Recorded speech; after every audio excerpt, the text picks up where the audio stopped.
गुज़श्ता 2 जुम्मों के अंदर अल्लाह रब्बुल इज़्ज़त की नेमतों के बारे में गुफ्तगू हो रही थी। इन्न समा वल बसरा वल फुआदा कुल्लु उलाइका काना अन्हु मसऊला। इंसान की आँखें, इंसान के कान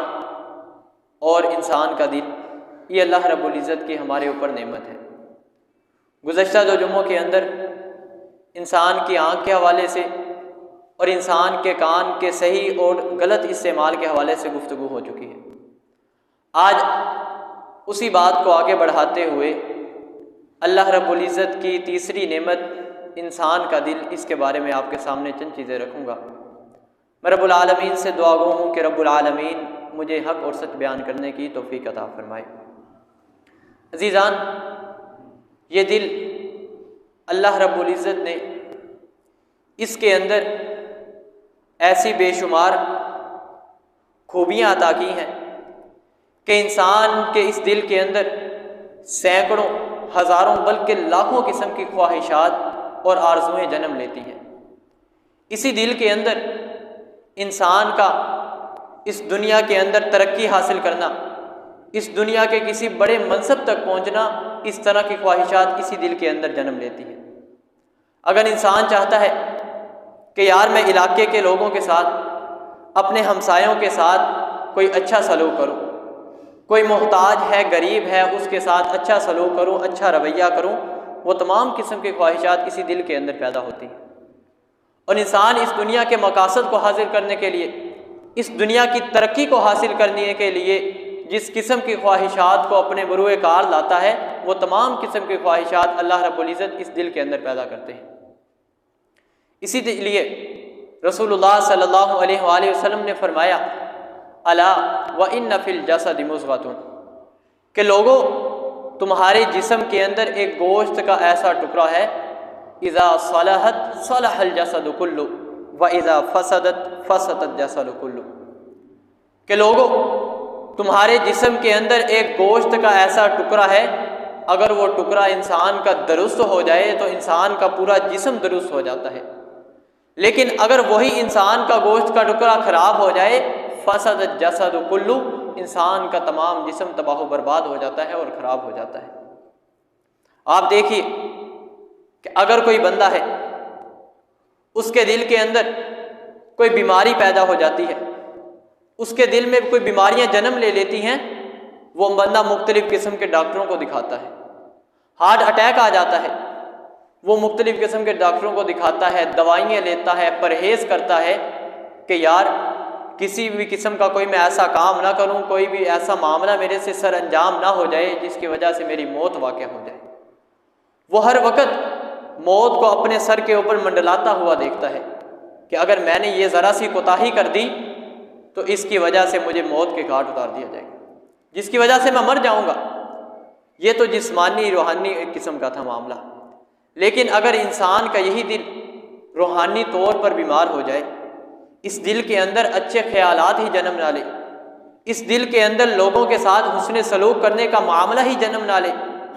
अच्छे और नेक अमाल करने का जज्बा ही पैदा ना हो, तो इंसान उसकी फ़िक्र नहीं करता। जब कोई बीमारी आती है उसके लिए इंसान फ़िक्रमंद होता है, परहेज़ करता है, डॉक्टर को दिखाता है। लेकिन अगर रूहानी तौर पर यह दिल बीमार हो जाता है, इंसान उसकी परवाह नहीं करता, ना किसी किस्म का परहेज़ करता है, ना किसी रूहानी डॉक्टर को दिखाता है, किसी नेक बंदे के पास बैठे, नेक आलिम के पास बैठे, उसके पास नहीं बैठता, बल्कि उसकी फ़िक्र ही नहीं करता, अपनी मस्सियों के अंदर लगा रहता है, जिसकी वजह से इंसान का पूरा जिस्म भी वो भी तबाह बर्बाद हो जाता है। इसीलिए तो फरमाया,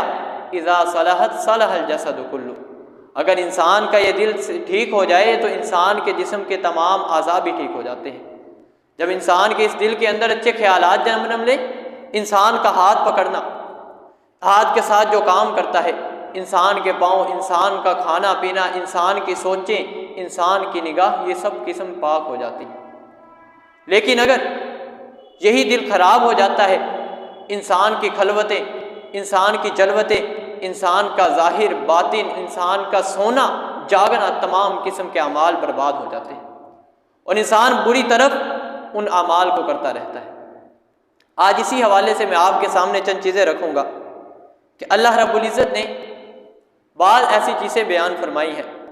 कि जिनके ज़रिए से इंसान पहचान सकता है कि हमारे अंदर ये दिल अच्छा लगा हुआ है, कल्बे सलीम लगा हुआ है, ये हमारे दिल के अंदर या बुरा दिल लगा हुआ है। क्या हमारे दिल के अंदर अच्छे ख्यालात जन्म लेते हैं या हमारे दिल के अंदर बुरे ख्यालात जन्म लेते हैं। आज इन चीज़ों को सामने रखकर हमने फैसला करना है, क्या हमारा दिल उन कल्बे सलीम वाले लोगों में शामिल है या जो दूसरे बुरे लोग हैं उनके दिलों के अंदर शामिल है। सबसे पहली चीज़ जो अल्लाह रब्बुल इज़्ज़त ने कुरान मजीद के अंदर बयान फरमाया फ़मन युरिदिल्लाहु अन यहदियहु यशरह सदरहु लिल इस्लाम, कि अल्लाह रब्बुल इज़्ज़त जिस बंदे के साथ भी भलाई का इरादा करना चाहते हैं, उसके साथ नेकी का इरादा करने चाहते हैं, यशरह सदरहु लिल इस्लाम, अल्लाह रब्बुल इज़्ज़त उसके दिल को इस्लाम के लिए खोल देते हैं। वो बंदा दीन को सीखता है, कुरान मजीद को सीखता है, कुरान के मुतालिक जो अलूम है उनको सीखता है, उनको सीखने के बाद उनके अंदर समझ पैदा करता है, उनको याद करता है, लोगों तक पहुँचाता है। यह उस दिल का मामला है जिस दिल के साथ अल्लाह रब्बुल इज़्ज़त भलाई का इरादा कर देते हैं। वमन युरिद अन युज़िल्लहु यजअल सदरहु ज़य्यका, और अल्लाह रब्बुल इज़्ज़त जिसके साथ बुराई का इरादा करते हैं, अल्लाह रब्बुल इज़्ज़त उस बंदे के दिल के अंदर दीन की समझ बूझ अता नहीं करते। यजअल सदरहु ज़य्यका, वो अपने सीने के अंदर ही, अपने दिल के अंदर ही बड़ी तंगी महसूस कर जाता है। इसलिए हमें देखना चाहिए कि हम इस दुनिया के अंदर रहते हुए क्या यार हम मदरसे नहीं पढ़ते, लेकिन हमारा इतना तो फ़र्ज़ बनता है, हम मुसलमान हैं, अल्लाह रब्बुल इज़्ज़त ने हमें मुसलमान पैदा किया,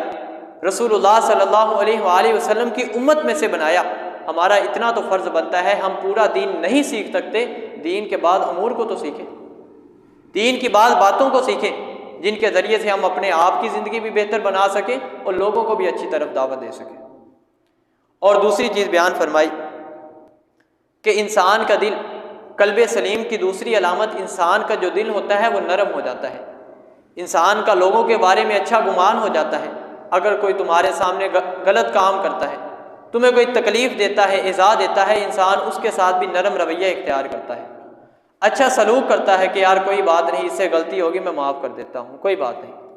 इसी तरह से एक मरतबा हज़रत उमर फ़ारूक रज़ी अल्लाह ताला अन्हु, उनको किसी बात पर सख्त तरीन गुस्सा आ जाता है और वहीं पर दूसरे सहाबी हुर बिन अब्दुल्ला रज़ी अल्लाह ताला अन्हु वो मौजूद हैं। वो हज़रत उमर फ़ारूक रज़ी अल्लाह ताला अन्हु के सामने ये आयत पढ़ देते हैं, खुज़िल अफ़्वा वअमुर बिल उर्फ़ि व आरिज़ अनिल जाहिलीन। इसका तर्जमा कि आप, अल्लाह रब्बुल इज़्ज़त का हुक्म है कि आप माफ़ी को और दरगुजरी को पकड़ लीजिए, कि लोगों के साथ अच्छा सलूक करिए, अगर तुम्हारे सामने कोई गलती कर लेता है उसको माफ़ कर दीजिए, वअमुर बिल उर्फ़ी, और नेकी का हुक्म दीजिए, व आरिज़ अनिल जाहिलीन, और जो जाहिल किस्म है, नादान किस्म के लोग हैं, उनसे एराज़ कर लीजिए। तो अब्दुल्ला बिन अब्बास रज़ी अल्लाह ताला अन्हु बयान करते हैं कि हज़रत उमर फ़ारूक रज़ी अल्लाह ताला अन्हु ये आयत सुनकर फ़ौरन ही रुक जाते हैं, अपने गुस्से का इजहार नहीं करते, अपने गुस्से को पी जाते हैं और फ़ौरन ही आराम और सुकून के साथ बैठ जाते हैं। और इसके बाद हज़रत अब्दुल्ला बिन अब्बास रज़ी अल्लाह ताला अन्हु जब हज़रत उमर फ़ारूक रज़ी अल्लाह ताला अन्हु की सीरत बयान करते हैं तो वो कहते हैं कि वकाना वक्काफ़न इंद किताबिल्लाह, कि हज़रत उमर फ़ारूक रज़ी अल्लाह ताला अन्हु अल्लाह रब्बुल इज़्ज़त की किताब को, उस पर अमल करने वाले थे और जो हुक्म होता था उस पर फ़ौरन ही अमल किया करते थे। इसलिए हमें भी सोचना चाहिए कि कुरान मजीद के अंदर इतने ज़्यादा इरशादात अल्लाह रब्बुल इज़्ज़त के मौजूद हैं, हम उसके मुताबिक अपनी ज़िंदगी को नहीं डालते। अगर कहीं पर हुक्म है कि आप लोगों के साथ अच्छा सलूक कीजिए, वो हम नहीं करते। अगर कहीं पर हुक्म है कि आप जिनका हक़ है, जिनके वरासत मौजूद है, उनको वरासत दीजिए, हम उनके साथ भी अमल नहीं करते। अगर हमारे दिल के अंदर ये नरमी पैदा हो जाती है तो जान लीजिए हमारा दिल उन कल्बे सलीम वाले लोगों में मौजूद है, हमारे दिल के अंदर भी अच्छे ख्यालात जन्म लेते हैं और हम भी लोगों के साथ अच्छा सलूक कर सकते हैं।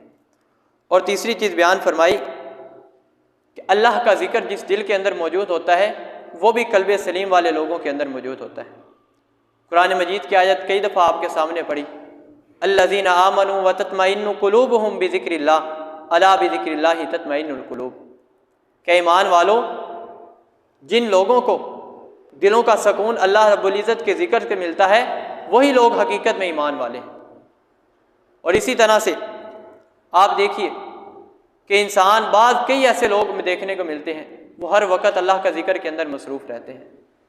अगर ज़िक्र की वसी तफसीर के अंदर जाया जाए, उसको वसी नज़र से देखा जाए, अगर इंसान अपनी ज़िंदगी कुरान और हदीस के मुताबिक गुजारना शुरू कर दे, वो भी ज़िक्र के अंदर शामिल हो जाएगी। अगर इंसान नमाज़ें पढ़ना शुरू कर देता है,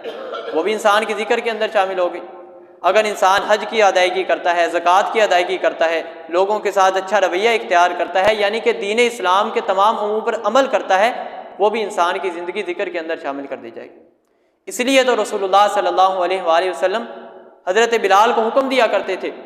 अरिहना या बिलाल फनादी बिस्सलाह, ए बिलाल उठो, अजान कहो और हमारी आंखों को ठंडक पहुँचाओ। ये इसी वजह से था, जब इंसान अच्छे आमाल को करता है, नमाज़ों की अदायगी करता है, तो इसी वजह से इंसान के दिल को सकूनत मिलनी शुरू हो जाती है। इंसान के दिल को ठंडक मिलती है कि यार मैंने आज ये इबादत की है, आज मैंने ये 5 वक्त की नमाज पढ़ी है, आज मेरे दिल को सुकून है। रात को बेचैनी थी, मैंने पिछले दिन के अंदर 2 नमाजें 3 नमाजें ये छोड़ दी थी, आज मैंने मुकम्मल 5 नमाजें पढ़ी हैं, आज मेरे दिल को सुकून मिल चुका है। अगर इंसान के दिल को ये इबादत करने से सुकून मिलता है तो जान जाइए कि इंसान का दिल वो कल्बे सलीम वाले लोगों के अंदर शामिल हो चुका है। और इसी तरह से अपने दिल को मस्जिद के अंदर लगा लेना, ये भी कल्बे सलीम वाले लोगों के अंदर मौजूद है। वो हदीस सबातुन युज़िल्लुहुमुल्लाहु फ़ी ज़िल्ली यौम ला ज़िल्ला इल्ला ज़िल्लु, कि क़यामत वाले दिन अल्लाह रब्बुल इज़्ज़त 7 किस्म के लोगों को अपने अर्श का साया नसीब करेंगे। उन 7 किस्म के लोगों में एक वो भी लोग मौजूद है, मन काना रजुलुन मुअल्लकुम कल्बुहु मुअल्लकुम बिल मसाजिद, जिस बंदे का दिल मस्जिद के साथ जुड़ जाता है, वो 5 वक्त की नमाज अदा करता है, लेकिन दुनियावी ज़रूरियात की वजह से वो मस्जिद से बाहर निकलता है, लेकिन उसका फिर भी दिल मस्जिद के साथ जुड़ा होता है कि यार मैंने मस्जिद जाना है। जैसे ही अजान होती है वो दौड़ता हुआ मस्जिद की तरफ आ जाता है। ऐसे लोगों के दिल मसाजिद के साथ जुड़े हुए होते हैं। आपके सामने एक मिसाल रखता हूँ, सईद बिन मुसैयब मशहूर ताबी हैं, उनके बारे में आता है कि 40 साल, 1-2 साल नहीं या चंद महीने की बात नहीं, 40 साल जब भी अजान होती थी वो अजान के फ़ौरन बाद नमाज के अंदर मस्जिद के अंदर मौजूद हुआ करते थे। ये थोड़ी सी कुर्बानी नहीं, बहुत बड़ी कुर्बानी है। अगर इंसान अपनी 5 वक्त का दिन के अंदर भी हिसाब लगाए ना तो वही बहुत बड़ी बात है, लेकिन 40 साल वो जैसे अजान होती थी वो मस्जिद के अंदर मौजूद हुआ करते थे। आज हमारा क्या हाल है? आज अजान होती है, अपने कामों के अंदर मसरूफ़ है, अगर भूल के मस्जिद के अंदर आ ही गए तो अजान के वक़्त नहीं आएंगे, जमात खड़ी हो चुकी है उस वक़्त आकर इमाम के साथ मिल जाएंगे। उसकी साथ भी इंसान की 1 रखतें 2 रखतें वो फ़राइज़ के अंदर रह जाती हैं, और सुन्नतें वो तो दूर की बात है, इंसान सुन्नतों की भी अदायगी नहीं करता। हालांकि सहाबा किराम का क्या अमल हुआ करता था, वो किस तरह से तगोदो करते थे, भागते थे, नमाज़ों के अंदर जल्दी से आया करते थे। लेकिन आज हमारे सामने अजानें हो जाती हैं, अजानों को सुनते भी हैं, दुकान के साथ मसाजिद मौजूद हैं, लेकिन हम नमाज के लिए नहीं आते। ये हमारे लिए बड़ी ही कोताही है। आप देखिए कि अगर क़यामत वाला दिन हो, क़यामत वाले दिन यही मसाजिद अल्लाह रब्बुल इज़्ज़त के सामने हमारे खिलाफ गवाही दे दे कि अल्लाह ये तेरी मस्जिद के साथ इसका घर मौजूद था, इस मस्जिद के साथ इस बंदे की दुकान मौजूद थी, ये तेरी नमाज के लिए जब बुलाया जाता था, अजान को सुनता था, उसका जवाब भी देता था, लेकिन नमाज के लिए नहीं आया करता था। तो बताइए मसाजिद के बारे में आप फिर क्या कहेंगे? उस वक़्त इंसान के पास उस वक़्त बोलने के लिए कुछ नहीं होगा, इंसान के पास वहाँ पर देने के लिए कुछ नहीं होगा, इंसान वहाँ पर जवाब नहीं दे सकेगा। अगर यही मसाजिद हमारे खिलाफ गवाही दे दें कि अल्लाह तेरी मसाजिद वीरान पड़ी रहती थी, ये लोग अपने कारोबार के अंदर मसरूफ़ होते थे, अपने लगवियात के अंदर मसरूफ़ होते थे और फजूल किस्म की महफिलों के अंदर मसरूफ़ होते थे, लेकिन नमाज के लिए नहीं आते थे, ये एक मसाजिद हमारे खिलाफ गवाही दे देंगे। अगर हम चाहते हैं कि ये मसाजिद हमारे खिलाफ गवाही न दें तो इस मस्जिद के अंदर आया कीजिए, 5 वक्त की नमाज को अदाई किया कीजिए। और ये भी याद रखिए, अगर इंसान जहाँ पर मस्जिद के अंदर नमाज अदा करता है, क़यामत वाले दिन वो मसाजिद गवाही देंगी कि अल्लाह इस ये मस्जिद के अंदर आया था, इसने फ़लाँ जगह पर खड़े होकर मस्जिद के अंदर नमाज पढ़ी थी, आज मैं इसके हक़ के अंदर गवाही देती हूँ, इसको तो माफ़ कर दे। इसलिए हमें सोचना चाहिए कि हमारे पास जो करीबी मसाजिद मौजूद हैं हम उनको आबाद करें। और इसी तरह फरमाया कि अगर इंसान के दिल के अंदर जज्बा सखावत पैदा हो जाए, लोगों को माल देने का जज्बा पैदा हो जाए, तो इंसान का दिल उन कल्बे सलीम वाले लोगों के अंदर शामिल हो जाता है। रसूलुल्लाह सल्लल्लाहु अलैहि वसल्लम के पास एक देहाती आ जाता है। आकर रसूलुल्लाह सल्लल्लाहु अलैहि वसल्लम घोड़े के ऊपर मौजूद हैं, सवारी पर मौजूद हैं। वो आकर आप सल्लल्लाहु अलैहि वसल्लम की चादर खींचने लगता है। इतना खींचता है कि रसूलुल्लाह सल्लल्लाहु अलैहि वसल्लम की गर्दन के ऊपर उस खींचने की वजह से निशान पड़ जाते हैं, लेकिन आप सल्लल्लाहु अलैहि वसल्लम उसे कुछ नहीं कहते। वो आगे से बद्दू कहता है, देहाती कहता है कि अल्लाह के रसूल सल्लल्लाहु अलैहि वसल्लम, अल्लाह ने जो आपको माल दिया है उस माल में से हमें भी कुछ दीजिए, उस माल में से हमारा भी कोई हक निकालिए। तो रसूलुल्लाह सल्लल्लाहु अलैहि वसल्लम गुस्से नहीं होते, बल्कि मुस्कुरा कर उस बंदे की तरफ देखते हैं और सहाबा कराम को हुक्म देते हैं कि इस बंदे को भी माल अता कर दो। रसूलुल्लाह सल्लल्लाहु अलैहि वसल्लम के दिल के अंदर लोगों के अंदर सखावत करने का, लोगों को माल देने का बड़ा ही जज्बा हुआ करता था। आज हमारे अंदर भी वो जज्बा होना चाहिए। यार मोहल्ले का कोई गरीब मौजूद है, वो फ़कीर है, उसके ऊपर फलां किस्म की मुसीबत आ गई है, आज मैं चुपके से किसी को पता नहीं लगने देता, उसकी मुसीबत को दूर करने की कोशिश करता हूँ, उसको पता नहीं लगता, उसके अकाउंट के अंदर, उसके जेब के अंदर इतने पैसे डाल देता हूँ, यार उसकी तकलीफ़ दूर हो जाए, उसको किसी के सामने जलील ना होना पड़े, किसी के सामने हाथ ना फैलाने पड़े,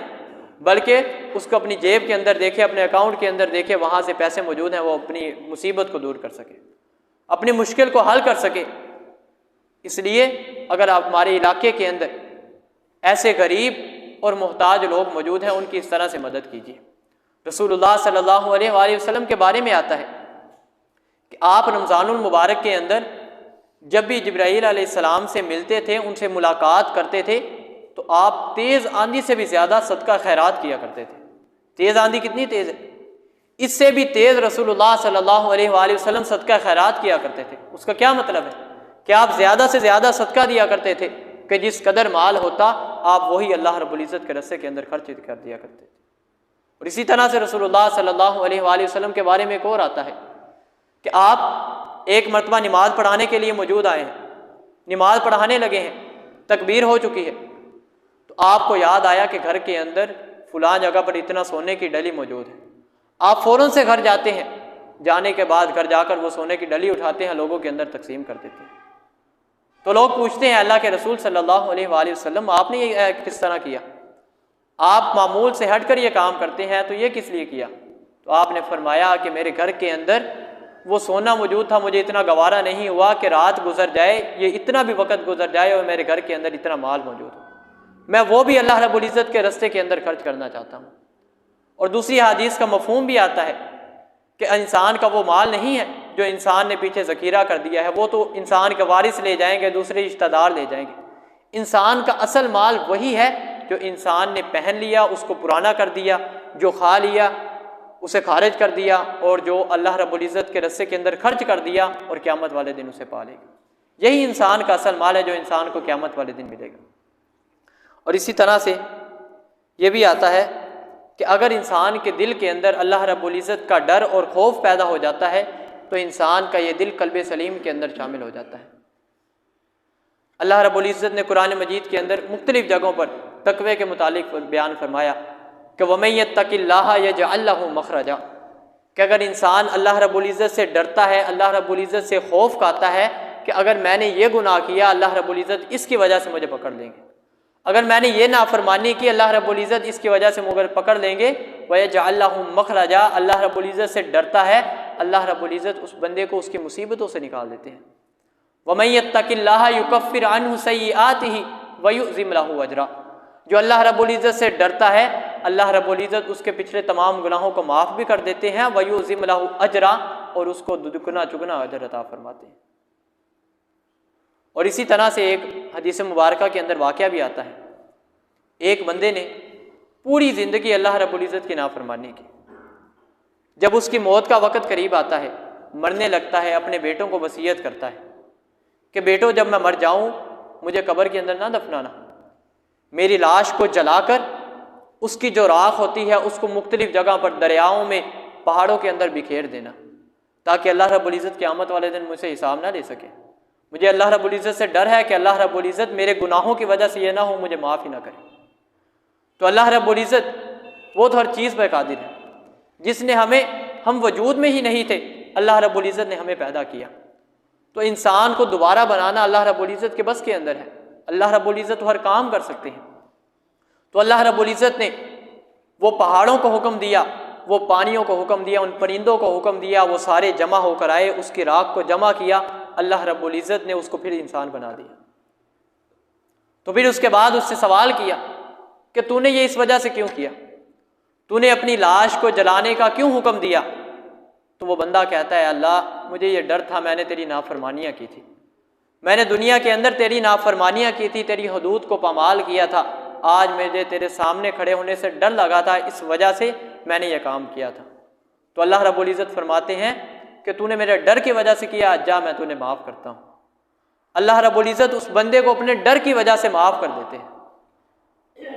हमें भी अपना डर और अल्लाह रब्बुल इज़्ज़त का डर और खौफ अपने दिलों के अंदर पैदा करना चाहिए। अब ये नहीं कि इंसान अपने उलसा को हुक्म दे दे कि यार जब मैं मर जाऊँ मेरे साथ भी ऐसा सलूक करना, बल्कि इस दुनिया की ज़िंदगी को गनीमत जानते हुए अल्लाह रब्बुल इज़्ज़त का डर और खौफ अपने दिलों के अंदर रखना चाहिए। जब इस दिल के अंदर अल्लाह रब्बुल इज़्ज़त का डर और खौफ पैदा हो जाएगा, तकवा पैदा हो जाएगा, तो इंसान उन नेक वक्त लोगों के अंदर शामिल हो जाएगा और कल्बे सलीम वाले लोगों के अंदर शामिल हो जाएगा। और इसी तरह से अगर इंसान के दिल के अंदर किसी बंदे के मामले में हिरस पैदा हो जाती है कि अगर इंसान ये अच्छा अमल कर लेता है तो इंसान फ़लअल्ला कबाखियुन नफ्सा अल्ला यकूनु मुमिनीन, रसूलुल्लाह सल्लल्लाहु अलैहि वसल्लम के बारे में आता है कि अल्लाह के रसूल आप इनके ईमान ना लाने की वजह से इस कदर परेशान हैं, इस कदर आपने दिमागों के अंदर टेंशन ली हुई है, परेशान हो चुके हैं, आप ना हो। आप सल्लल्लाहु अलैहि वसल्लम इस कदर परेशान थे कि आप सल्लल्लाहु अलैहि वसल्लम करीब थे कि हलाक हो जाते। ये कुरान मजीद की आयत का मफ़हूम है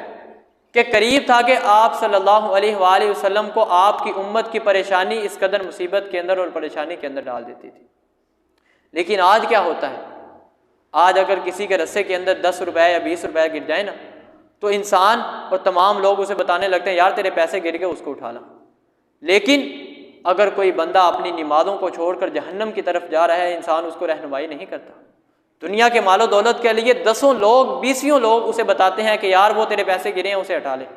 लेकिन इंसान सीधे रस्से की तरफ आने वाले किसी बंदे को ये नहीं कहता यार तूने आज नमाज पढ़ दी, इसकी वजह से जहन्नम का ईंधन बन जाओगे, तुम अल्लाह रब्बुल इज़्ज़त के साथ शिरक कर रहे हो, इस काम से रुक जाओ। इस चीज़ों की तरफ कोई रहनुमाई नहीं करता, बस उन लोगों ने उलमा के ऊपर छोड़ दी है, उलमा ही सब लोगों को दावत देंगे। जहाँ पर हमारा दुनियावी मामले के अंदर लोगों के साथ अच्छा रवैया होता है कि यार उसकी मुसीबत ना आ जाए, उसकी फ़लाँ चीज़ गिर गई है उसको बतला दें, हमारा ये भी हक़ बनता है हम लोगों को अच्छे रास्ते की तरफ और सीधे रास्ते की तरफ रहनुमाई करें। अल्लाह रब्बुल इज़्ज़त से दुआ गो हूँ कि रब्बुल आलमीन हमें सही मानों के अंदर अपने दिल के अंदर नेक मामलात को, नेक ख्वाहिशात को पैदा करने की तौफ़ीक़ अता फ़रमाए। अक़ूलु क़ौली हाज़ा अस्तग़फ़िरुल्लाह ली व लकुम व लिसाइरिल मुस्लिमीन।